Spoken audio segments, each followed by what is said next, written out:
வணக்கம். இந்த வீடியோ பதிவு மூலம் 10ஆம் வகுப்பு வரைபடத்தில் வந்து பார்த்திங்கன்னா கேட்கக்கூடிய ஒரு முக்கியமான பகுதிகளை வந்து பார்க்கலாம். அதில் வந்து பார்த்திங்கன்னா அதிகமாக கேட்கக்கூடிய பகுதிகளில் வந்து பார்த்திங்கன்னா கட்டாயமாக இந்த வினாக்கள் வரும்.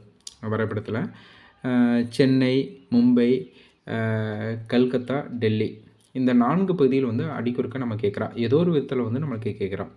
அதாவது வந்து பார்த்திங்கன்னா சென்னை நீங்கள் எப்படி ஐடென்டிஃபை பண்ணலாம்? இதில் வந்து பார்த்திங்கன்னா தமிழ்நாடு வந்து பார்த்தோன்னா ஒரு மனித முகம் போன்ற ஒரு காட்சி அளிக்கக்கூடிய ஒரு பகுதிகள். இப்போ மேல் பகுதியில் வந்து பார்த்தோன்னா நெற்றி, இந்த பகுதியில் வந்து பார்த்தோன்னா ஒரு கண் அமைப்பு போன்ற இருக்குது. இந்த பகுதி வந்து பார்த்தோன்னா மூக் அமைப்பு போன்ற இருக்குது. இந்த பகுதியில் வந்து பார்த்தோன்னா வாய் அமைப்பு பகுதியில் இருக்குது. கீழ் பகுதியில் வந்து தாடைகள், அதாவது ஒரு பக்க சைடு பார்த்தோன்னா ஒரு மனித முகம் போன்று காணப்படும்.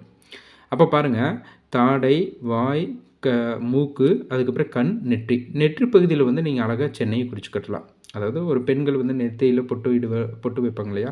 ஸோ அந்த பகுதியில் வந்து பார்த்தோன்னா ஒரு நம்மளுக்கு சென்னை பகுதின்னு சொல்லிட்டு நம்ம அழகாக ஞாபகப்படுத்தி வந்து குறிக்கலாம். அப்போ நெற்றி பகுதியில் வந்து சென்னை உள்ளது. அப்போ முக்கியமான நமக்கு கேட்கக்கூடிய பகுதியில் வந்து பார்த்தோன்னா இங்கே நெற்றி பகுதியில் சென்னை அப்படின்னு வந்து நம்ம வந்து குறிக்கலாம். நெற்றி பகுதியில் இந்த பகுதியில் பாருங்கள், இங்கே வந்து இப்போ மும்பையில் வந்து பார்த்தீங்கன்னா இந்த இடத்துல ஒரு கோடு மாதிரி வளைஞ்சிருக்கு. இந்த இடத்துல வந்து பார்த்திங்கன்னா பொதுவாக வந்து இந்த இடத்துல மேல் பகுதியில் வந்து பார்த்தோன்னா நம்மளுக்கு மும்பை வந்து காணப்படுகிறது. ஒரு மும்பை, அதாவது மும்பை வந்து இந்த இடத்துல வந்து பார்த்தோன்னா காணப்படுகிறது மும்பை. அப்போ சென்னை, மும்பை. அதுக்கப்புறம் இந்த பகுதியில் வந்து பார்த்திங்கன்னா உங்களுக்கு கல்கத்தா, நம்ம கல்கத்தா, இந்த இடத்துல வந்து பார்த்திங்கன்னா உங்களுக்கு கல்கத்தா வந்து காணப்படுகிறது. அப்போ சென்னை, மும்பை, கல்கத்தா.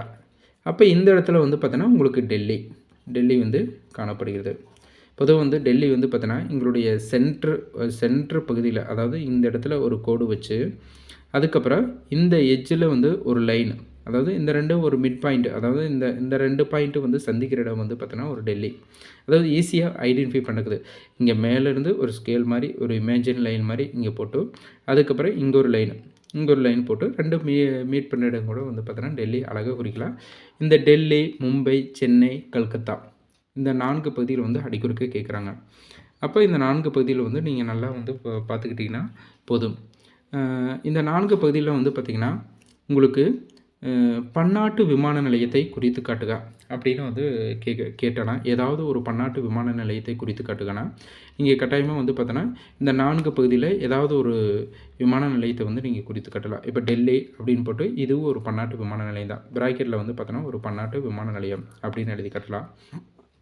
மும்பை பன்னாட்டு விமான நிலையம், அதே மாதிரி சென்னை ஒரு பன்னாட்டு விமான நிலையம், டெல்லி, கல்கத்தா ஒரு பன்னாட்டு விமான நிலையம். அப்போ பாருங்கள், இந்த 4 பகுதியிலையும் வந்து பார்த்தோன்னா நீங்கள் ஏற்கனவே நான் பழைய வீடியோவில் சொன்ன மாதிரி தார் பாலைவனத்துக்கு ஒரு பல பகுதியில் கேட்குற மாதிரி இந்த 4 பகுதியில் நீங்கள் தெரிஞ்சுக்கிட்டிங்கன்னா நீங்கள் பன்னாட்டு விமான நிலையத்தை குறித்து கட்டுறதுக்கு ரொம்ப எளிமையாக இருக்குது. பன்னாட்டு விமான நிலையம். அதுக்கடுத்து வந்து பார்த்திங்கன்னா பன்னாட்டு விமான நிலையத்துக்கு அடுத்தது இந்த கல்கத்தாவில் வந்து பார்த்தோன்னா நிறைய பகுதிகள் வந்து கேட்குறாங்க. ஏன்னா கல்கத்தாவில் வந்து இப்போ என்னென்னா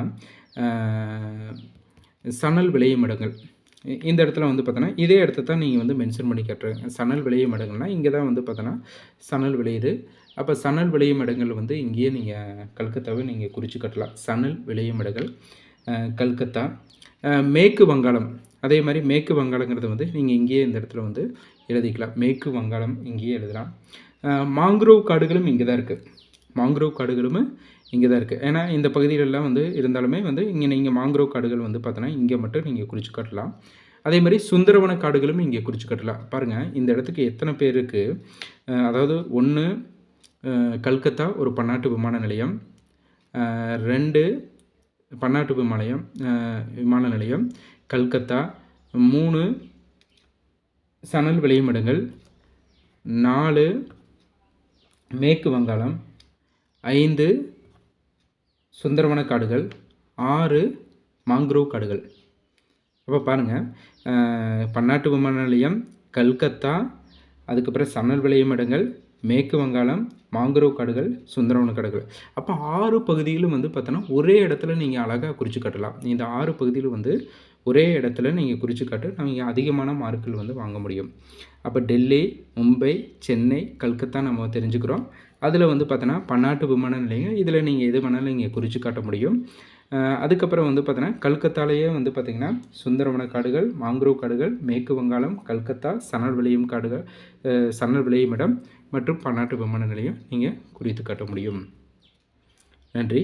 அடுத்த வீடியோவில் வந்து பார்த்தீங்கன்னா மீதி இருக்கிற பகுதிகளை வந்து நம்ம பார்க்கலாம்.